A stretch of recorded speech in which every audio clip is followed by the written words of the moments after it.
Please subscribe Sadhguru Sai Creations.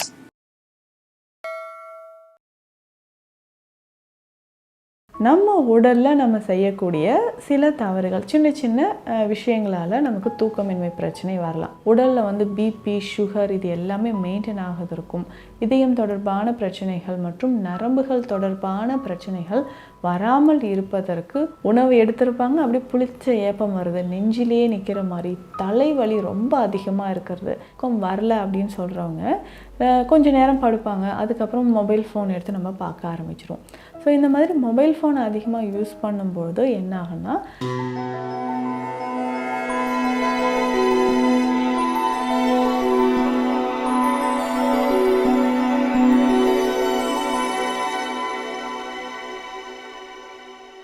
Sadhguru Sai creation viewers அனைவருக்கும் வணக்கம். நான் டாக்டர் நித்யா, சித்தா ஃபிசிஷியன்.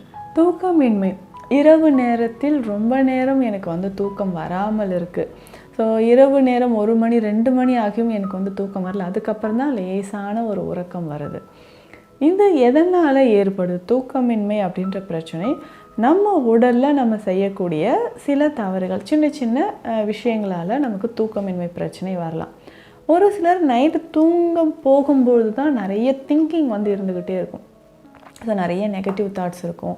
ஒரே விஷயத்த பல வகையில் யோசிப்பாங்க. ஏன்னா நிறைய பேர் இது வந்து சொல்லியிருக்காங்க, மேம் டே டைமில் கூட நான் ஒர்க் பண்ணிடுறேன், அப்படி இப்படி இருந்துடுறேன், நைட்டு படுக்கும் போகும்போது தான் என்னென்னமோ திங்கிங் எங்கெங்கேயோ போகுது அப்படின்னு சொல்லுவாங்க. ஸோ அந்த மாதிரி அதிகமான ஒரு திங்கிங் இருந்துக்கிட்டே இருந்துச்சுன்னா நமக்கு கண்டிப்பாக தூக்கம் வரவே வராது.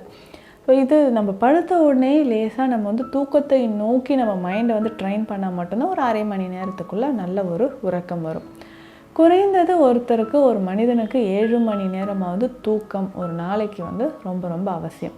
ஸோ அந்த மாதிரி தான் நம்ம கரெக்டாக தூக்கத்தை வந்து மெயின்டைன் பண்ணும்போது உடலில் நிறைய மாற்றங்கள் வந்து ஏற்பட ஆரம்பிக்கும். மாற்றங்கள் அப்படின்னு சொல்லும்போது நல்ல ஒரு பாசிட்டிவான ஒரு மாற்றம் வந்து ஏற்படுது. ஸோ உறக்கம் சரியாக இருக்கும்பொழுது தான் நம்மளுடைய ஹார்ட் ரேட் வந்து கரெக்டாக இருக்கும்.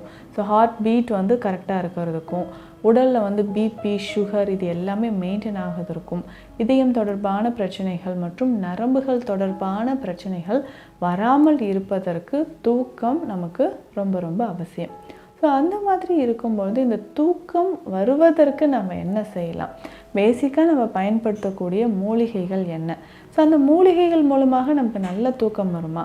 சிலர் எதிர்பார்க்குறது என்னென்னா, ஏதாவது ஒரு மருந்தை நம்ம சாப்பிட்டோம்னா உடனே நல்ல ஒரு டீப் ஸ்லீப் போயிடணும் அப்படின்னு நினைக்கிறாங்க. ஸோ அந்த மாதிரி மூலிகை மருந்துகள் சாப்பிட்ட உடனே உங்களுக்கு வந்து அந்த ஆழ்ந்த உறக்கம் வராது. தொடர்ந்து 3-4 நாட்கள் அந்த மருந்துகளை எடுக்கும் பொழுது தான் அந்த மூலிகையோட பயன்பாடு நமக்கு தெரிய ஆரம்பிக்கும். கொஞ்சம் கொஞ்சமாக நமக்கு வந்து தூக்கம் வர ஆரம்பிக்கும். இதில் முக்கியமாக பார்த்தோம்னா பிரம்மி மிக சிறந்த ஒரு மூலிகை அப்படின்னு சொல்லலாம். ஸோ பிரம்மி வந்து இந்த கீரை கடைகளே, கீரை விற்கக்கூடிய இடங்கள்லேயே நமக்கு கிடைக்கக்கூடியது தான். இந்த பிரம்மியை வந்து நம்ம நெய் விட்டு வதக்கி சாப்பிடும்போது நல்ல ஒரு தூக்கம் ஏற்படும். ஸோ மதிய நேரத்தில் வந்து வாரத்திற்கு எத்தனை நாள் நமக்கு வந்து இந்த பிரம்மி மூலிகை கிடைக்குதோ அத்தனை தடவையும் நம்ம வந்து இதை கொஞ்சமாக நெய் விட்டு வதக்கி, ஏன்னா இது வந்து நீர்ப்பாங்கான இடங்களில் வளரக்கூடியது, நீர்ச்சத்து இருக்கக்கூடிய ஒரு கீரை வகை.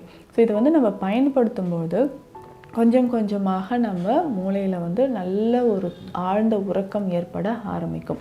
முக்கியமாக இந்த செரட்டோனின் செக்ரீஷன் வந்து இந்த கீரை சாப்பிடும்பொழுது நமக்கு அதிகரிக்கிறதுனால ஒரு உறக்கம் வந்து வர ஆரம்பிக்கும். ஸோ இதை தாண்டி இன்னும் சில மூலிகைகள் சித்த மருத்துவத்தில் இருக்குது. அதை பயன்படுத்தும் பொழுதும் நமக்கு உறக்கம் வந்து ஏற்பட ஆரம்பிக்கும். இதில் முக்கியமாக பார்த்தோம்னா ஜாதிக்காய். இந்த ஜாதிக்காய் பற்றி நம்ம கேள்விப்பட்டிருப்போம். பொதுவாக தூக்கமின்மை பிரச்சனை இருந்தால் இந்த ஜாதிக்காய் சேர்ந்த மருந்துகளை நம்ம வந்து சாப்பிடணும். ஸோ ஜாதிக்காய் சேர்ந்த மருந்துகளை பயன்படுத்தும் பொழுது உறக்கம் அப்படின்றது நல்லாவே ஒரு ஆழ்ந்த உறக்கம் அப்படின்றது ஏற்படும். இதில் முக்கியமாக பார்த்தோம்னா ஜாதிக்காய் லேகியம் நம்ம பயன்படுத்தலாம்.